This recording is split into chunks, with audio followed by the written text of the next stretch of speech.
Ganito ay sinalarawan ni Senador Amy Marcos ang sitwasyon sa pamumuno nito ng pagdinig sa Senado kaugnay ng pagpapasuko kay dating Pangulong Rodrigo Duterte sa International Criminal Court o ICC.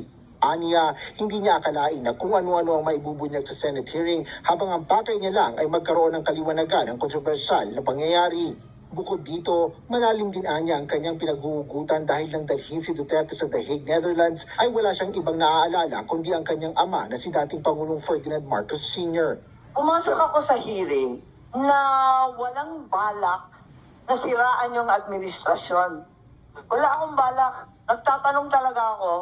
Honestly, I was investigating as senators are obliged to do the intricacies of international law and our relationship to ICC, to Interpol, and so on. Wala talaga akong balak na sirain yung administrasyon ng kapatid ko. Talagang tinitiis ko sa mahabang panahon. Dagdag pa ng senador, hindi niya ginawa ang investigasyon ng Senado dahil sa endorsement, lalo pat dumalo sa pagdinig si Vice President Sara Duterte.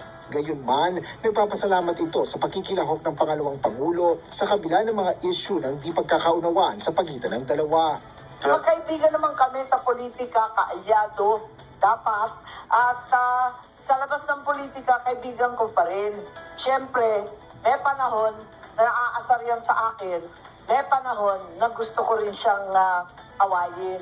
Pero sa palagay ko, hindi nakakatulong yun. Kapag hindi nakakatulong, hindi ko na pinapatulan. Sa ngayon ay hindi pa rin nagbibigay ng konklusyon si Senador Amy Marcos kaugnay ng pag-aresto kay former President Duterte. Pinag-aaralan pa rin ito kung magsasagawa pa ng ikalawang Senate hearing kaugnay ng issue. Asher Cadapan Jr., UNTV News and Rescue. Diyos ang aming sandigan, serbisyo publiko ang aming pinahalagahan.